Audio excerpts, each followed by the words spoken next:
Yo, what's going on YouTube? Now, the reason why I feel a need to post this is because, well, nothing has been happening with this bike for the past couple weeks since the show. Like, the last thing that I did with this thing was take it apart with 2J and put it back behind here. So, I mean, since then, I didn't touch a thing on this thing. Only thing I did was, when we bent these little brackets here, I had to repaint it because we had to obviously sand the paint off and then start bending it in, which we did a little bit. But like I said, did I mention that? I think, yeah, I did mention that in the video where we didn't want to go too far because then we start like setting shit on fire. I just painted that because it started raining. Anybody in New York or in the Northeast or whatever knows how bad the rain has been these past couple days. So I just threw some paint on there because it was starting to surface rust. But I mean, it looks like a little bobber now. Imagine you put like a seat down here. That'd be pretty cool, right? I don't know if that's possible, but nice bobber look. But anyway, yeah, nothing's been happening with this bike. So, I mean, when I actually start doing things with this bike, it's gonna be mainly just taking it apart and sending all the pieces out to different people. So sending things that I want powder coated to powder coaters. I have to replace this rear wheel because it still has this rash. This is not even the worst spot. I think the worst spot, yeah, is that one. Like, this is a really deep gouge, and I don't think it really affects the integrity of the wheel too much, but you know, why not? I mean, I got this thing for what, $70 shipped? I could at least have it sitting on a wheel while I get the other wheel that I buy powder coated, and then I'll just sell this wheel for, like, you know, whatever I can get. Also, the reason why I haven't been as consistent is a fucking plane in the sky. A helicopter. There it is. Fucking. I haven't been that consistent in terms of my upload schedule with the Monday moto vlogs and Thursday voiceover videos is because I actually have to work more hours at my job now because we're down a man. They're inconsistent hours. So I really have no consistency right now. And the thing that got me upset is that, well, they could have found a replacement for the guy before they transferred him, but nope, everybody's out to get me. There was a guy that wanted this master cylinder, this rear master cylinder down here. So that's what it looks like. If you really want it, just let me know if that looks good enough for you. So I guess I'll start from front to back and tell you my plans, okay? Wheels. Right now, my goal is to get them powder coated a dull gold. Nothing vibrant like that. I mean, I feel like this yellow wheel started to grow on everybody, and it kind of grew on me since it contrasts with the rest of the bike so well. Like, the rest of the bike is kind of dull and dingy, with an exception of the forks. But then you have this bright ass yellow wheel, which I think is a good look, but I don't know, it's not very uniform. So what I was gonna do is I'm gonna like darken this a little bit to where it's like almost like a STI gold, you know, like on the Subarus, the wheels that they run. So back to front is gonna match. For the front brake rotor, I was gonna go with Galfer wave rotors. So you see those on sport bikes a lot. I'm thinking about doing M50s. Maybe if I cheap out, I'll go with some M4s. But really, I want some Brembos down there. And I was also thinking about making this more of like a raw aluminum color. So instead of black, I'll do raw aluminum, and then I'll get that aluminum colored Brembo calipers with obviously some stainless steel, because I hate this. I hate this so much. This looks so stupid to me. But I'll get maybe you get like a T-junction, or maybe just two separate lines going up. But I'm getting rid of this over the fender thing. When it comes to the front fender, people like Cafe Racer Garage, shout out to him. He did like a custom fender where it was like little metal stalks that would come up to a fender that would just be up here. So it's not like a big plastic piece that comes all the way down here and covers everything. It's like little stalks that go up and then connect right here, and it's like a little strip fender. When it comes to the forks, that one might have been leaking, but I think it might have just leaked all the way out. But this one is like leaking right now. I was gonna send these forks and the forks on the FZ1 to a mechanic because the FZ1 forks are leaking too. So I was gonna send all 4 forks to a mechanic at one shot, you know what I'm saying? So like everything's done at once. But I'm getting more and more, I'm leaning more towards just buying a compression stand and doing it myself, because I've done a fork seal job before myself, but I've done it on old style forks. So like the forks on a Honda Rebel. But with these, I tried it on the SV. It had the same forks as this, but there's that top nut, like under this, and you can't get it out unless you have a compression stand. Like there's no way you're getting that off. Unless you're like a bodybuilder and you can kind of compress the whole thing yourself. For the headlight, I'll get something that looks like this, something simple. I had the V-Rod headlight, but I don't think I'm gonna run that. So I might just keep it for another bike or sell it, but it's not going on this one. This headlight it's nice for the money. I paid like 23 bucks for it. In this bracket, I had to kind of jimmy it. Then I had to find bolts that were long enough. I'm gonna get something like this with the headlight, but meaning something round like this, nothing kind of funky, you know, just a simple round headlight. But I'm gonna get something with a little bit more quality because, yeah, this thing is junk. But look at that. I mean, it has LED strips. I'd never bothered plugging them in. It's a nice little inexpensive headlight, but we got to do better than that. But I'm gonna go with like a bunch of Moto Gadget controls. So they have this thing called the M button where you can plug all the controls into one module and then hide it into the headlight. And then you can also route like the wires through the bars. You could do a lot of different things to clean up the front. So I'm gonna get what they call ABM multi-clip bars, and they have a real minimalistic look. What's the bars that I had? It's the bars that I had on the SV. I'm blanking out on what they're called. But they had that little feature where you could kind of like rise them, like, and you kind of, it was like extremely adjustable. So they cost like $400 or something like that, maybe like 350.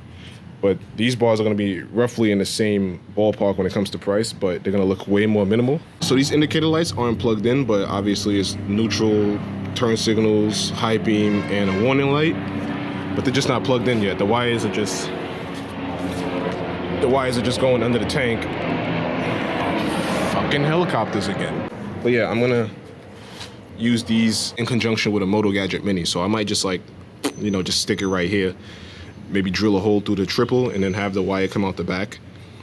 I could put it right here, but I think that would kind of kill the silhouette. So if I kind of just hide it right here, or maybe I could put it here, I don't know yet. But what I'm going with, because people keep giving me options about what I'm gonna run in terms of the dashboard, but I'm gonna run the Motoscope Mini. That's what I'm gonna run. It's like a little tiny thing. So for the tank, I was gonna do like a raw aluminum finish. So get all the paint off, scuff it, polish it, and then give it like a brushed look. I think I could do it myself, but I would rather I have a professional do it.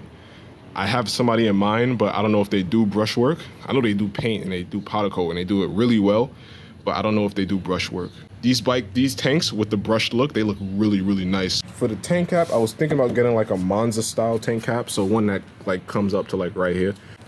Now, I don't want to take the tank off because I gotta disconnect all the hoses and whatnot, but this is like the main harness basically, and it goes into this box right here. Now, what they have, anybody who's done a custom bike knows about the M unit. So they have these things called the M unit, where you can basically get rid of all of this. So this box is just filled with a bunch of relays and the fuses and whatnot.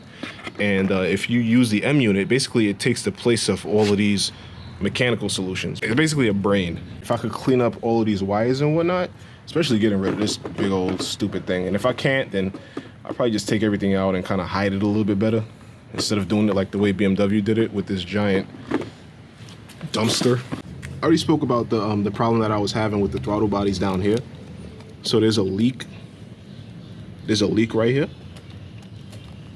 So what I was gonna do is I was gonna send this off to there's basically a K-bike guru named Didstang on Instagram, and he knows basically everything that there is to know about these bikes.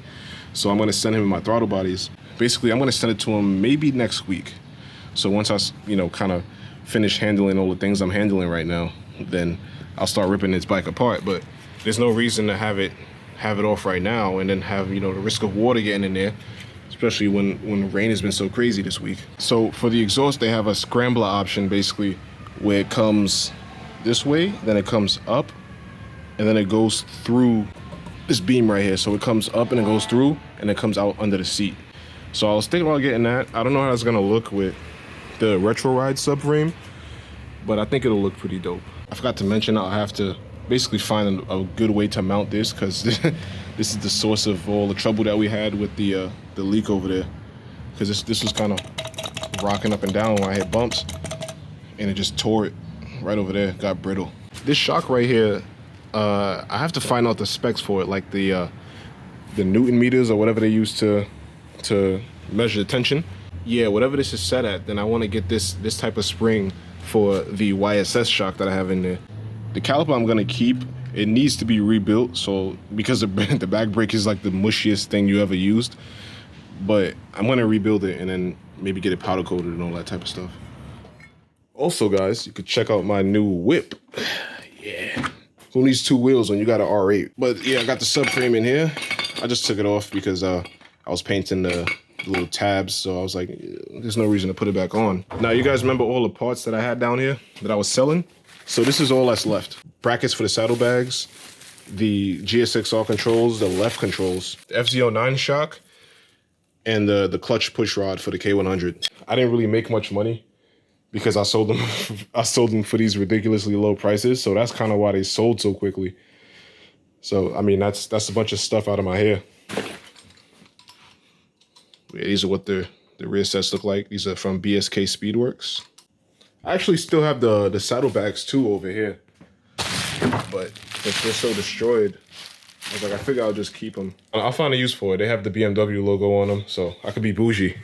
But yeah, for those of you who actually bought the parts, thank you guys so much. I did as best as I could with the prices, man. I didn't even make as much money as I thought I would, but I mean, I just wanted to get all that stuff out of my way. In all honesty, these could have sold too, but I took them down because if I sell these individually, because look, this is a BMW part, right? This is a GSXR part. This is an FZ09 part. And I guess this is a BMW part too. But nobody would buy these all together. So I wouldn't make any money because I had the prices so low that I would usually lose money with shipping. So I would lose money off of the buy price because I would cover a little bit of the shipping myself. So if somebody buys, like, say they buy this thing, I think I had up for like 25 bucks or something like, I don't even remember. But this will cost like 25 bucks to ship because it's heavy. It's a, substantial part. So I would basically break even with this and it just wouldn't be worth the time because if push comes to shove, I could just use this myself or maybe like a future project. Something like this is like, these are all different. These are all different things. So nobody would buy them in bulk to the point where I could package them together and save money on shipping. So I just took them off and then I'll just hold on to them, But yeah, as far as the next actual episode for the build goes, I don't know when that's going to drop because, some things have to go to the powder coater, some things have to go to the painter, some things have to go back to Keith, the welder. Maybe I'll film a lot of stuff when I'm at his shop because it's pure jokes when I'm at his shop. It's the funnest time ever. But anyway, thanks for the patience when it comes to the kind of fall into the wayside upload schedule. I tried, man, I was just getting into the groove of it. And then they're just like, we need you to work an extra 10 hours a week. I'm like, all right, well, that was nice while it lasted. I just realized I forgot to mention what it was I was gonna do with the paint for the running gear. So I was thinking about just doing a basic black and silver combination. I know I was talking about doing it blue, but I'm kind of moving away from that. I might just do something a little bit more simple, like, black combined with some silver bits here and there, so maybe some polished bits. So when it comes to the engine covers, because both of them are damaged, like they're not just scratched, they actually have gouging in them. I was gonna basically get some ones off of eBay and have those powder coated and then actually paint the engine block with engine paint because you don't really want to powder coat the engine block, and I don't really know if that's even possible, but that causes heat problems, so I hear.